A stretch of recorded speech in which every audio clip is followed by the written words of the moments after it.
नमस्कार दोस्तों, हमारे YouTube चैनल स्टडी विद शक्ति में आपका हार्दिक स्वागत है।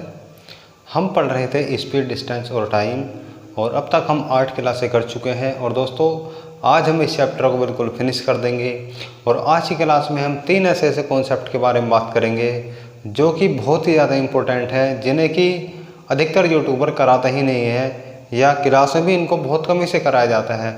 आज जो हम बात करेंगे 3 टॉपिकों के बारे में वो होंगे हमारे। एक तो होता है कि जब खरगोश और कुत्ते की आपस में छलांग दे दी गई होती है कि कुत्ते की इतनी छलांग खरगोश के इतने छलांग के बराबर है, तो उनकी चालों का अनुपात किस प्रकार निकाला जाता है। और दूसरा टाइप होगा हमारा कि जब कोई लड़का कहीं पर बम लगाकर भागने लगता है और बम इतने सेकंड के बाद फट जाता है, तो यह बताना होता है हमें कि उस लड़के को उस बम फटने की आवाज़ कितने सेकंड के बाद सुनाई देगी।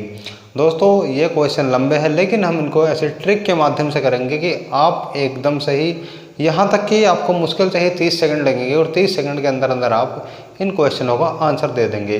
और तीसरा हमारा टाइप होगा कि जब 2 गोलियां या 2 बस या 2 कार कुछ समय के अंतराल पर छोड़ी जाती हैं और किसी व्यक्ति को वह कम समय में या अधिक समय में मिलती हैं, तो उनको किस प्रकार हल किया जाता है। आज हम इन तीनों ही कॉन्सेप्ट के बारे में बात करेंगे और आज हम समाप्त कर देंगे चाल से मोड़ दूरी के चैप्टर को बिल्कुल। ठीक है दोस्तों, यदि आप हमारे चैनल पर पहली बार आए हैं या हमारी वीडियो को पहली बार देख रहे हैं, तो प्लीज़ ऐसे ही मोस्ट इम्पोर्टेंट ट्रिक सीखने के लिए हमारे चैनल को सब्सक्राइब करें, वीडियो को लाइक करें और शेयर करें। दोस्तों लास्ट क्लास तक हम 56 क्वेश्चंस कर चुके हैं और आज हम स्टार्ट करेंगे 57 क्वेश्चन।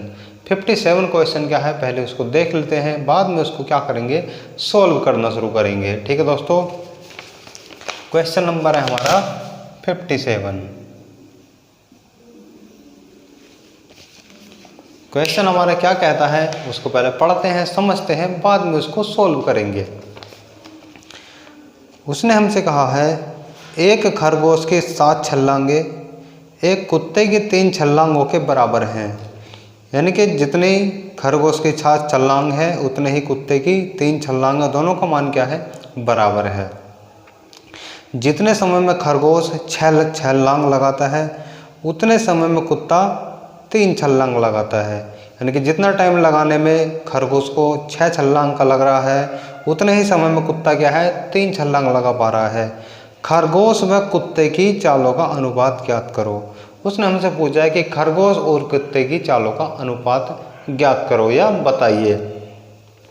दोस्तों इस क्वेश्चन में आपको किस तरह से सॉल्व करना है, कौन सी लाइन आपको सबसे पहले पकड़नी है, सबसे पहले आपको यही सीखना है कि हमें इसकी स्टार्टिंग कहाँ से करें। यह क्वेश्चन देखने में ही अटपटा लग रहा है, लेकिन जब मैं अभी इसको कराऊंगा आप देखेंगे कि यह बहुत ही आसानी से हो जाएगा।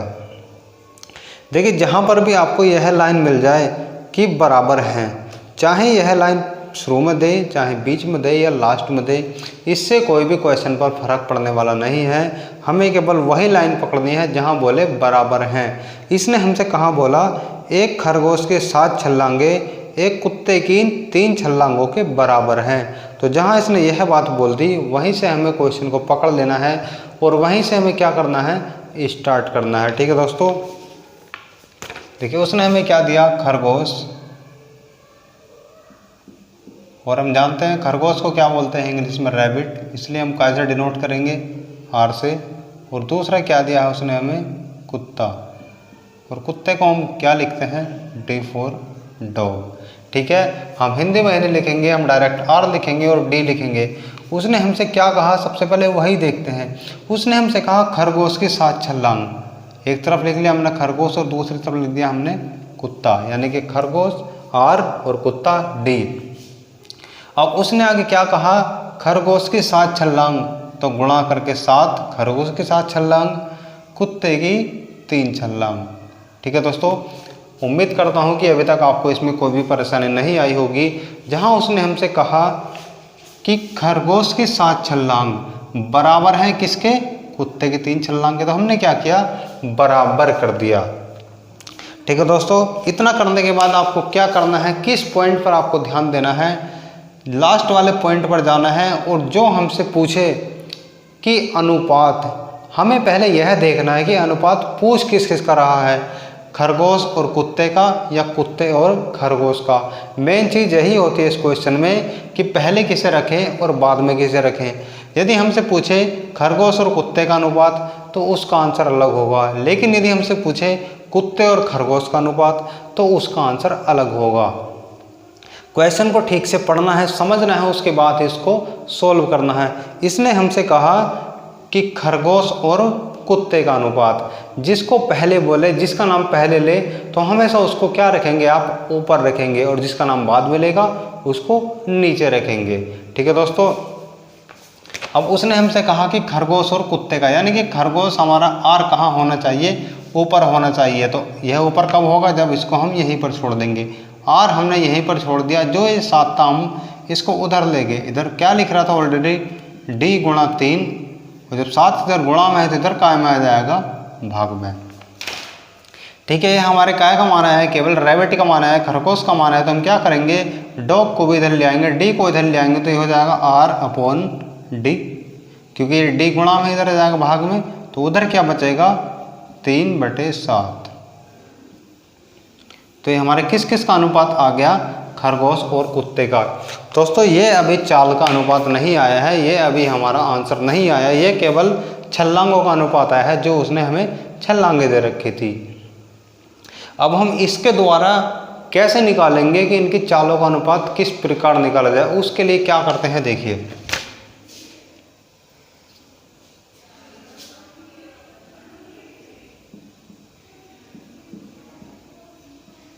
पहले लिखेंगे चालों का अनुपात, ये हो गया हमारा चालों का अनुपात। किस किस की चाल, रैबिट और डॉग। सबसे पहले जो हमने ये निकाला है छलांगों की सहायता से, पहले तो इसी को लिख लेंगे। ये आ गया हमारा 3/7।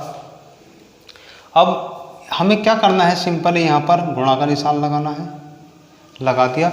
अब जो उसने थर्ड पॉइंट बोला है, जहाँ क्या होता है, जिसमें कहता है इतने जितने, जितने उतने, जितने समय में खरगोश 6 छलांग लगाता है उतने समय में कुत्ता 3 छलांग लगाता है।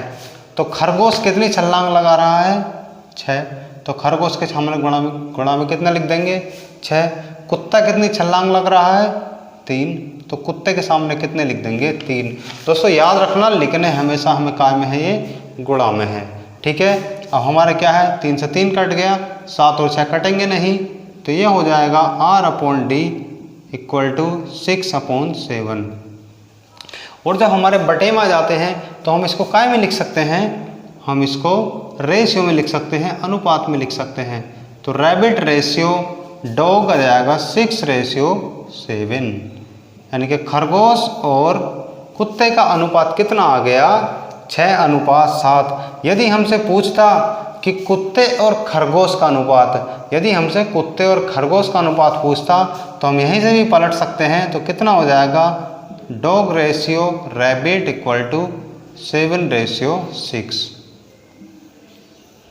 यही आपको ध्यान रखना है कि पूछा क्या है, उसी के हिसाब से हमें क्या करना है, क्वेश्चन का आंसर करना है, क्वेश्चन को सोल्व करना है। मेन चीज़ इसमें यही होती है कि हम रैबिट और डॉग का रेशियो निकालें या डॉग और रैबिट का रेशियो निकालें। जो आपसे बोले उसी को आप ऊपर ले लो और जो बाद में बोले उसी को नीचे ले लो।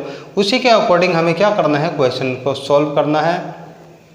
एक बार फिर से बता देता हूँ, यदि समझ में नहीं आया हो तो हमें दिया था कि एक खरगोश के 7 छलांग एक कुत्ते की 3 छलांग के बराबर हैं। तो यही लाइन आपको सबसे पहले पकड़नी है, इसी पर आपका फोकस होना चाहिए कि जहाँ बोले कि छलांग बराबर हैं उसी को आप बराबर के निशान के द्वारा लिख सकते हैं। जैसे हमने देखा कि खरगोश के 7 छलांग हमेशा गुणा में लिखी जाती हैं, बराबर हैं कुत्ते की 3 छलांग के। जब ये बराबर हो गई, हमसे पूछा क्या है, खरगोश और कुत्ते का अनुपात। तो खरगोश का मान क्या है, आर हमारा ऊपर आना चाहिए। आर हमने ऊपर ले लिया तो हमारा 7 जो था ये गुणा में था, इधर आकर भाग में पहुंच गया। क्योंकि हमें कुत्ते का अनुपात चाहिए 7 में, तो हम डी को उधर ले जाएंगे, डी इधर गुणा में था उधर आ गया भाग में, तो आर अपॉन डी आ गया 3/7। ये हमारा अभी आंसर नहीं है। हम आंसर को किस प्रकार निकालेंगे, चालों का अनुपात रैबिट अपॉन डॉग बराबर।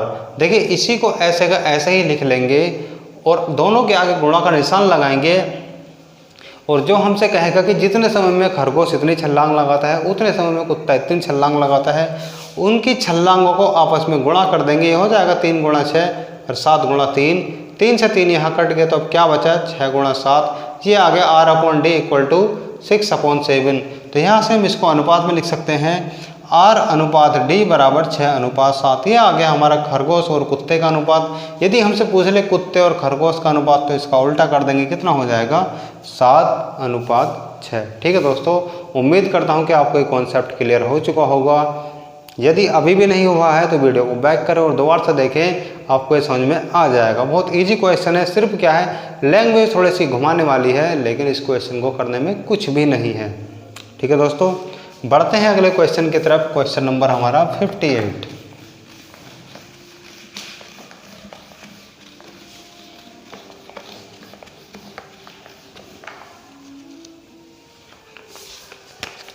क्वेश्चन नंबर है हमारा 58। 58 क्वेश्चन, जो कि मैंने आपको बताया दूसरा कॉन्सेप्ट जो हमारा होगा बम पर आधारित। जब कोई लड़का बम लगाकर भाग जाता है तो उसके क्वेश्चनों को किस प्रकार सॉल्व करते हैं, आइए देखते हैं। बम लगाने के बाद एक लड़का 30 मीटर प्रति सेकंड की चाल से भागना शुरू कर देता है। अब एक लड़के ने कहीं पर बम फिट किया और बम फिट करके वह क्या एकदम से भागने लगा। ऐसा तो है नहीं कि वह बम लगाएगा और वहीं पर बैठ जाएगा कि हाँ देखता हूँ कब तक फटेगा नहीं फटेगा। ऐसा नहीं होता है। चाहे कोई भी हो, आतंकवादी हो या लड़का हो या XYZ कोई भी व्यक्ति हो, यदि कहीं पर बम लगा रहा है तो बम लगाकर वह तुरंत ही भाग लेता है। और भागता किधर है, विपरीत दिशा में। ठीक है, ऐसा तो नहीं बम की तरफ को भागेगा, हमेशा कब भागेगा, विपरीत दिशा में भागेगा। ठीक है, तो एक लड़के ने बम लगाया और बम लगा करके कितने चाल से भागने लगा, 30 मीटर प्रति सेकंड की चाल से। 56 सेकंड के बाद बम फट जाता है। यदि वायु की चाल 450 मीटर प्रति सेकंड हो तो बताइए लड़के को बम फटने की आवाज़ कितने सेकंड बाद सुनाई देगी। ठीक है दोस्तों, देखिए इस क्वेश्चन को हम बहुत ही आसानी से कर सकते हैं। सिर्फ आपको कॉन्सेप्ट समझना है कि किस प्रकार इसको हल किया जाता है। ठीक है दोस्तों, सबसे पहले जो हमें दिया था उसको लिख लेते हैं। देखिए उसने हमें क्या दिया, वायु की चाल।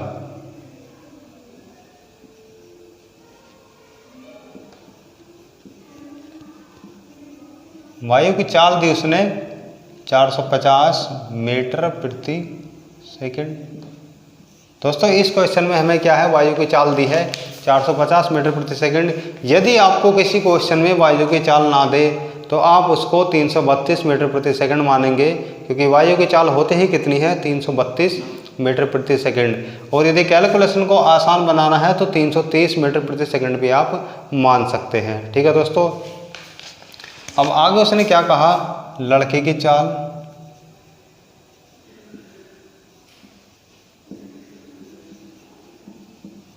लड़के की चाल कितनी है, 30 मीटर प्रति सेकंड। ठीक है, अब देखिए बम को फटने में लगा समय, कितना समय लगा, 56 सेकंड। ठीक है, अब आप एक बात बताइए, लड़के ने जब बम फिट किया और बम फिट करके वह कितनी चाल से भागने लगा, 30 मीटर प्रति सेकंड से। और जब वह इस स्पीड से भागने लगा तो कितने सेकंड के बाद बम फट गया, 56 सेकंड के बाद। अब इस 56 सेकंड में वह बम से कितनी दूर भाग गया, कुछ ना कुछ दूरी तो उसने तय अवश्य ही की होगी कि नहीं की होगी, जरूर की होगी, क्योंकि वह 30 की स्पीड से भाग रहा है और 56 सेकंड में काफ़ी दूरी क्या कर लेगा, भाग लेगा। सबसे पहले हम वही देखेंगे कि उस बम और लड़के के बीच की दूरी कितनी है। ठीक है, हम लिखेंगे लड़के द्वारा तय की गई दूरी।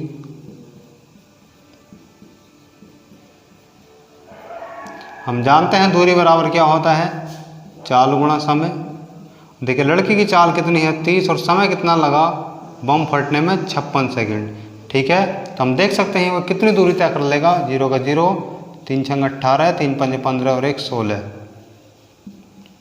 तो अब आप एक बात बताइए कि इस इतने समय में यानी कि 56 सेकंड में 30 मीटर प्रति सेकंड की चाल से लड़का कितनी दूरी तय कर लेगा? 1680 मीटर। यानी कि बॉम्ब और लड़के के बीच की दूरी कितनी हो जाएगी? 1680 मीटर। ठीक है दोस्तों, अभी तक कोई प्रॉब्लम आपको नहीं होनी चाहिए। अब देखिए हमारे पास क्या है, बॉम्ब और लड़के के बीच की दूरी आ चुकी है और हमसे पूछा क्या है? समय। अब हमारे पास क्या होना चाहिए? चाल और होनी चाहिए, तभी तो हम समय निकाल सकते हैं। दोस्तों इसके लिए हम सापेक्ष चाल कैसे निकालेंगे, देखिए यहाँ पर समझते हैं।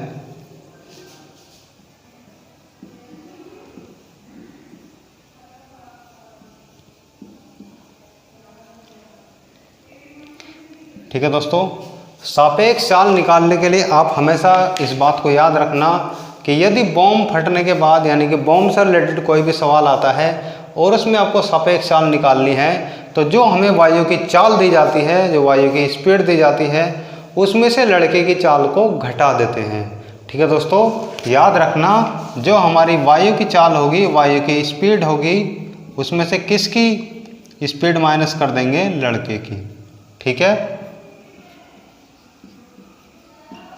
अब देखिए वायु की चाल कितनी थी हमारी? 450 माइनस लड़के की कितनी थी? 30, तो कितनी हो गई? 420 मीटर प्रति सेकंड। ये आ गई हमारी सापेक्ष चाल। दोस्तों इस पॉइंट को आप अपने दिमाग में बैठा लेना।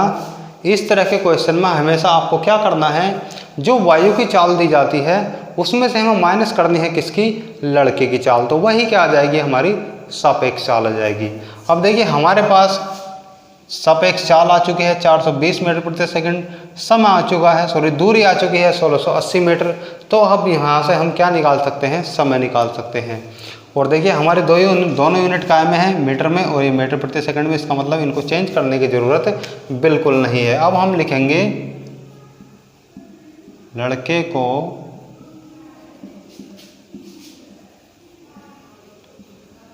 बम फटने की आवाज़ सुनाई देगी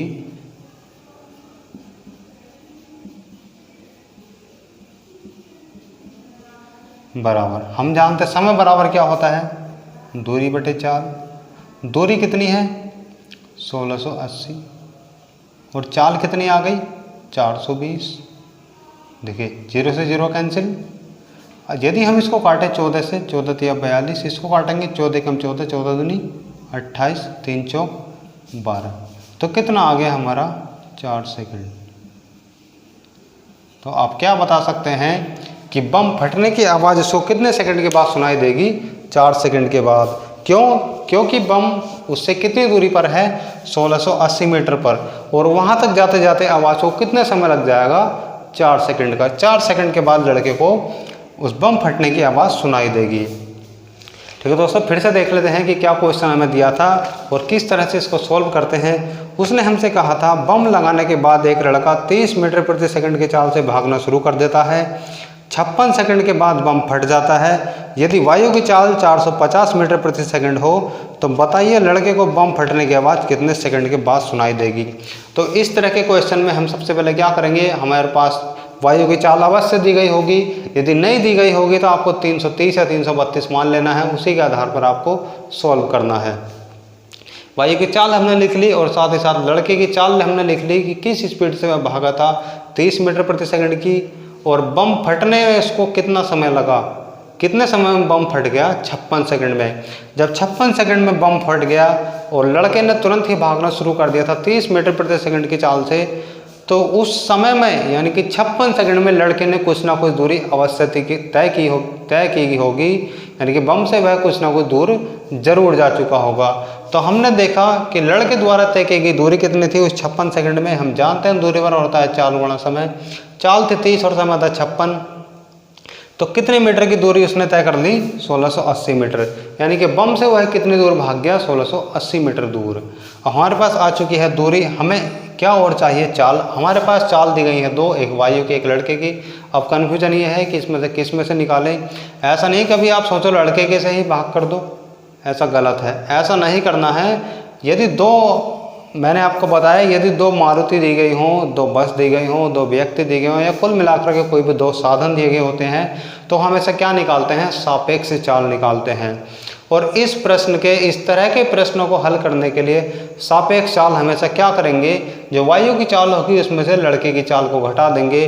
तो हमने यहाँ पर ऐसे ही किया, वायु की चाल में से माइनस लड़के की कर दी। 450 माइनस 30 कितना आ गया? 420 मीटर प्रति सेकंड। ये आ गई हमारी सापेक्ष चाल। अब हमारी दूरी भी है और हमारी चाल भी है, तो हम निकाल सकते हैं कि उसको कितना समय लग रहा है। यानी कि लड़के को बम फटने की आवाज़ कब सुनाई देगी? समय बराबर क्या होता है? दूरी बटे चाल। दूरी 1680 और हमारा समय चाल कितनी? 420। तो कितना आ गया? 4 सेकंड। यानी कि लड़के को बम फटने की आवाज़ कितने समय के बाद सुनाई देगी? 4 सेकंड के बाद। ठीक है दोस्तों, उम्मीद करता हूँ कि यह कॉन्सेप्ट भी आपको समझ में आ गया होगा। क्वेश्चन नंबर हमारा 59 क्या है उसको देखते हैं। बम लगाने के बाद एक लड़का 50 मीटर प्रति सेकंड के चाल से भागना शुरू कर देता है। 42 सेकंड के बाद बम फट जाता है। यदि वायु की चाल 330 मीटर प्रति सेकंड हो तो बताइए लड़के को बम फटने की आवाज़ कितने सेकंड के बाद सुनाई देगी? सेम टू सेम क्वेश्चन है, सिर्फ क्या है? यूनिट चेंज है। तो दोस्तों यह क्वेश्चन आपके लिए होमवर्क है और इस क्वेश्चन को आपको सोल्व करके कमेंट सेक्शन में आंसर देना है। मुझे बताना है कि कितने सेकंड के बाद लड़के को बम फटने की आवाज़ सुनाई देगी। अगला कॉन्सेप्ट देखते हैं हम। अगला कॉन्सेप्ट क्या है? क्वेश्चन नंबर हमारा 60। इसमें हमसे कहा है एक स्थान से 28 मिनट के अंतराल पर दो गोलियां दागी गई। यानी कि 28 मिनट के अंतराल पर दो गोली चलाएगी। एक गोली मान लीजिए 7 बजे छोड़ दी, तो दूसरी गोली कब छोड़ी गई? 7:28 पर। अंतराल का मतलब कितना होना चाहिए? अंतर 28 मिनट का। उस स्थान की ओर आ रहे व्यक्ति को दूसरी गोली की आवाज़ 26 मिनट के बाद सुनाई देती है। गोली दागी गई थी 28 मिनट के अंतराल पर, लेकिन एक व्यक्ति गोली की तरफ को, बंदूक की तरफ को आ रहा था, तो उसको क्या है? उसको आवाज़ वह 2 सेकंड पहले सुनाई देगी। देखिए इस क्वेश्चन में क्या था? दूर भाग रहा तो क्या बाद में सुनाई देगी, लेकिन यदि उसकी तरफ जा रहा है तो क्या जल्दी सुनाई देगी। ठीक है दोस्तों,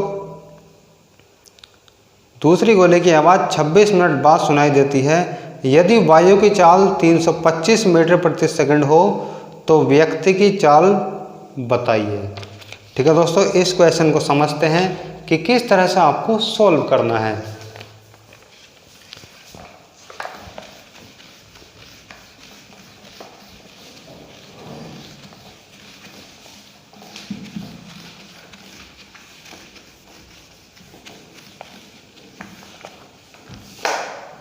क्वेश्चन नंबर हमारा 60। क्वेश्चन नंबर 60 में उसने हमें क्या दिया है? देखिए एक समय दिया है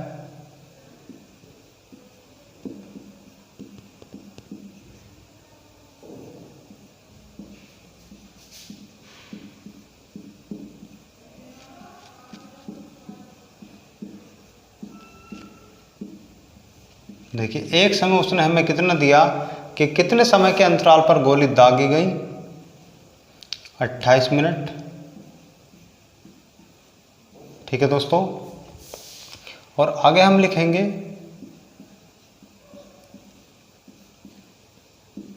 व्यक्ति को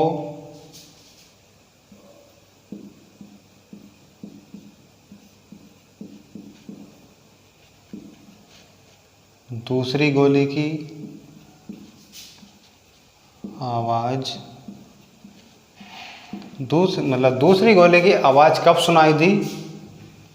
26 मिनट के अंतराल पर। ठीक है दोस्तों, अब हमें क्या करना है? इन दोनों समय का अंतर करना है। हम देखेंगे कितना अंतर आ रहा है। 2 मिनट। इस क्वेश्चन में आपको यही ध्यान रखना है, एक समय तो वह दिया होता है कि कितने समय के अंतराल पर छोड़ी जा रही हैं, इस तरह का क्वेश्चन बसों में हो सकता है, ट्रेनों में हो सकता है कि 2 बसें इतने समय के अंतराल पर छोड़ी जाती हैं और एक व्यक्ति को इतने मिनट के अंतराल पर मिलती हैं। तो आपको क्या करना है, वह दोनों समय लिख लेने हैं और दोनों समय का क्या कर लेना है, आपको अंतर कर लेना है। ठीक है दोस्तों, आगे हम क्या देखेंगे, हम यहाँ पर लिखेंगे समय और यहाँ पर हम लिखेंगे चाल। ठीक है दोस्तों, और यहाँ पर हम लिखेंगे क्या, व्यक्ति, और यहाँ पर हम लिखेंगे गोली। कि चाहे तो गोली हो या वायु, दोनों का मतलब एक ही है। ठीक है, या तो हमसे पूछ ले गोली की चाल, वायु की चाल, इस तरह से पूछ ले तो भी हमारा आंसर वही होगा, या हमसे पूछ ले गोली की चाल तब भी हमारा आंसर वही होगा। अब आपको इस बात का किस तरह से निकालना है कि क्या हम इसका समय लिखें, क्या हम इसका समय लिखें। तो दोस्तों, हमने देखा कि व्यक्ति को कितने समय के बाद आवाज़ दे रही थी, सुनाई दे रही थी, 26 मिनट। तो व्यक्ति का तो सिंपल ही आप लिख सकते हैं, क्योंकि उसमें दिया गया होगा कि व्यक्ति को इतने समय के बाद आवाज़ सुनाई देती है। तो जैसे कि इसमें कहा था कि व्यक्ति को कितने समय के बाद सुनाई दे रही है, 26 मिनट के बाद।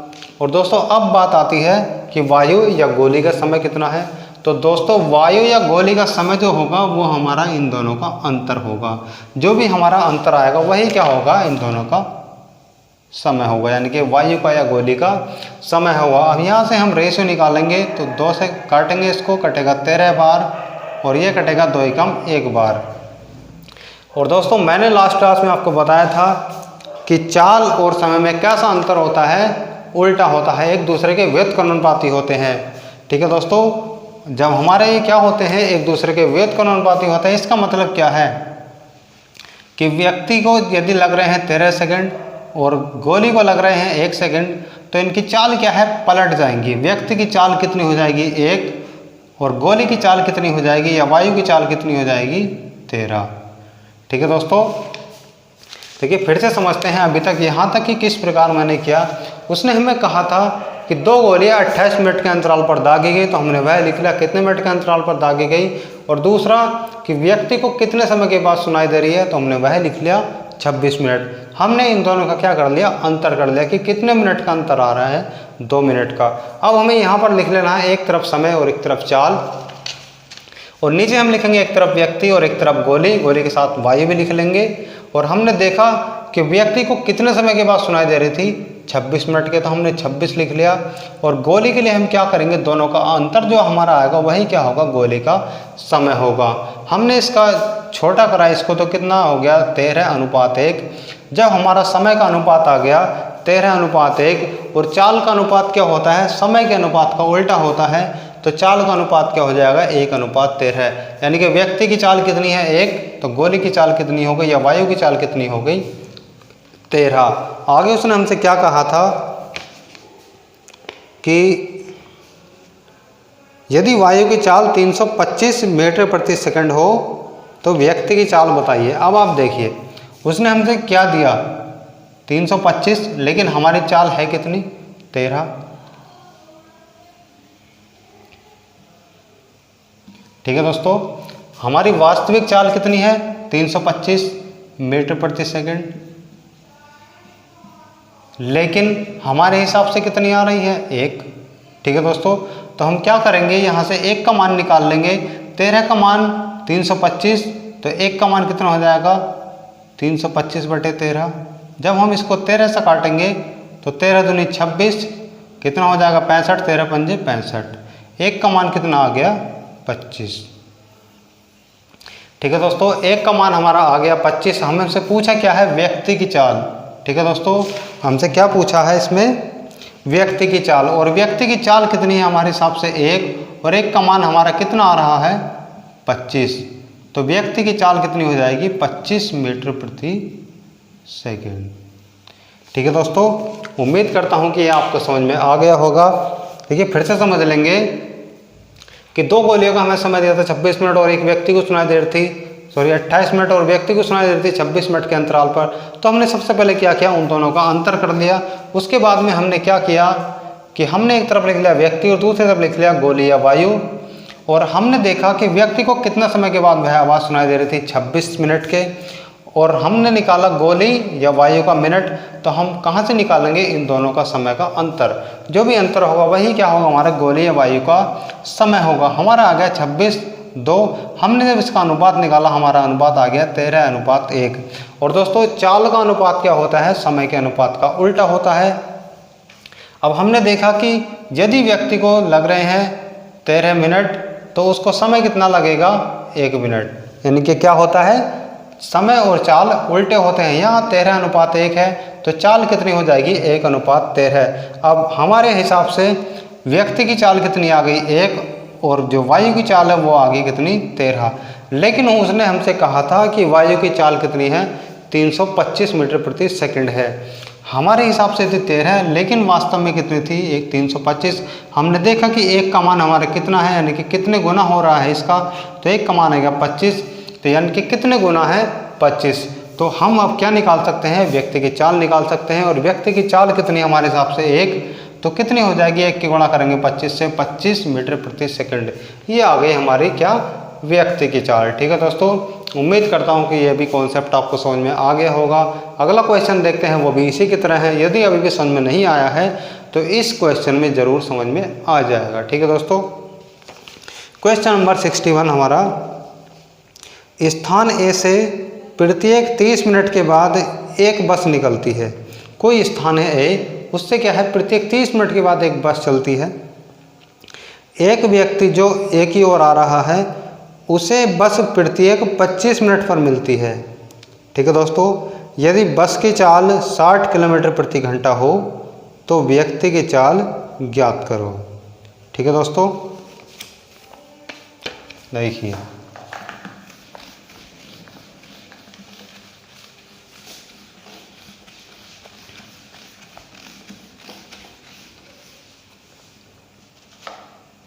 सबसे पहले हम इसमें क्या लिखेंगे, क्वेश्चन नंबर 61 लिखेंगे, बसों को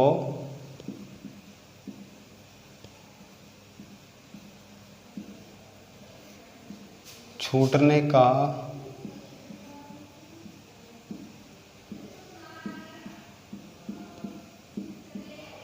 समय अंतराल बराबर कितना, यह है हमारा 30 मिनट। इनके क्या है, प्रत्येक 30 मिनट के बाद दूसरी बस छोड़ी जा रही है। जैसे एक 7 बजे छोड़ी गई, तो अगली कब छोड़ी जाएगी, 7:30 बजे। और व्यक्ति को मिलती है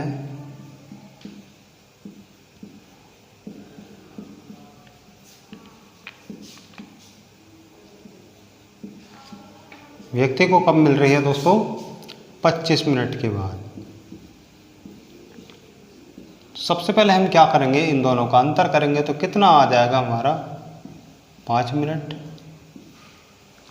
ठीक है दोस्तों, अब हमें क्या करना है, जैसे हमने पहले किया था, एक तरफ लिखेंगे व्यक्ति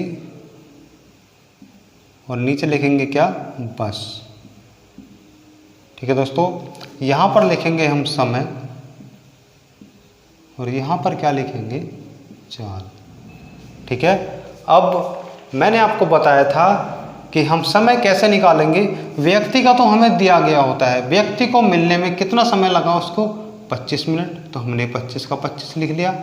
और बस हो या कुछ भी हो, इस तरह का कोई भी हमें साधन दिया हो, तो हम कहाँ से उसका समय निकालते हैं, जो हमारे दोनों का अंतर आता है। जैसे हमने पहले निकाला था, उसमें कितना अंतर आ रहा था हमारा 2, लेकिन इसमें कितना अंतर आ रहा है 5, तो समय का अंतर कितना हो जाएगा, समय का अनुपात हमारा कितना हो जाएगा, 25:5। यानी कि व्यक्ति को यदि 25 मिनट लग रहे हैं, तो बस को कितने मिनट लग रहे हैं, 5 मिनट। यहाँ से हम क्या निकाल सकते हैं, रेशियो, 5×5, 5×5 = 25। ये हमारा आ गया समय का रेशियो, व्यक्ति का और बस का कितना आ गया, 5:1। अब हम क्या देख सकते हैं कि यदि समय का रेशियो ये है, तो चाल का रेशियो क्या होगा, पलट जाएगा। तो कितना हो जाएगा, 1:5, क्योंकि हम जानते हैं कि चाल का अनुपात क्या होता है, वह समय के अनुपात का उल्टा होता है। समय का अनुपात जो हमारा था वह था 5:1, तो चाल का अनुपात कितना हो जाएगा हमारा, 1:5। आगे उसने हमसे क्या कहा, यदि बस की चाल 60 किलोमीटर प्रति घंटा हो, हमारे हिसाब से बस की चाल कितनी है 5, लेकिन वास्तव में है कितनी 60, तो कितने गुना है इसका 12। जैसे हम निकालेंगे 60/5 हो जाएगा, 12 बार कट जाएगा, तो हम देख रहे हैं 5 का मान 60 है तो 1 का मान कितना हो जाएगा 12। जब 1 का मान हमारा आ गया 12, उसने हमसे पूछा व्यक्ति की चाल, व्यक्ति की चाल है कितनी 1, तो 1 का मान कितना आ जाएगा निकल कर 12 किलोमीटर प्रति घंटा। ठीक है दोस्तों, उम्मीद करता हूं कि यह क्वेश्चन भी आपको समझ में आ गया होगा। सेम टू सेम था जैसा हमारा लास्ट क्वेश्चन था, कुछ भी नहीं है इस क्वेश्चन में, इनकी सिर्फ लैंग्वेज ऐसी होती है, इनको देखकर डर लगता है।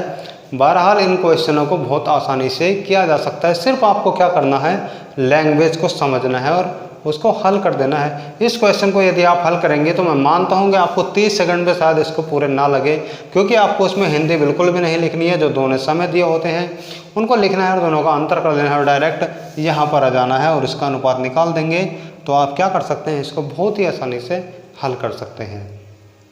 ठीक है दोस्तों, तो ये हमारे स्पीड, डिस्टेंस और टाइम का चैप्टर फिनिश हो चुका है। आगे आप क्या स्टार्ट कराना चाहते हैं, दौड़ या फिर ट्रेन या फिर नाव धारा, जो भी आप स्टार्ट कराना चाहते हैं मुझसे बता दें, मैं अगला वही चैप्टर स्टार्ट कर दूंगा। ठीक है दोस्तों, यदि अभी तक आपने हमारे चैनल सब्सक्राइब नहीं किया है तो प्लीज़ हमारे चैनल को सब्सक्राइब करें, वीडियो को लाइक करें और शेयर ज़रूर करें। मिलते हैं ऐसी कुछ इंटरेस्टिंग ट्रिक्स के साथ। जय हिंद, जय भारत।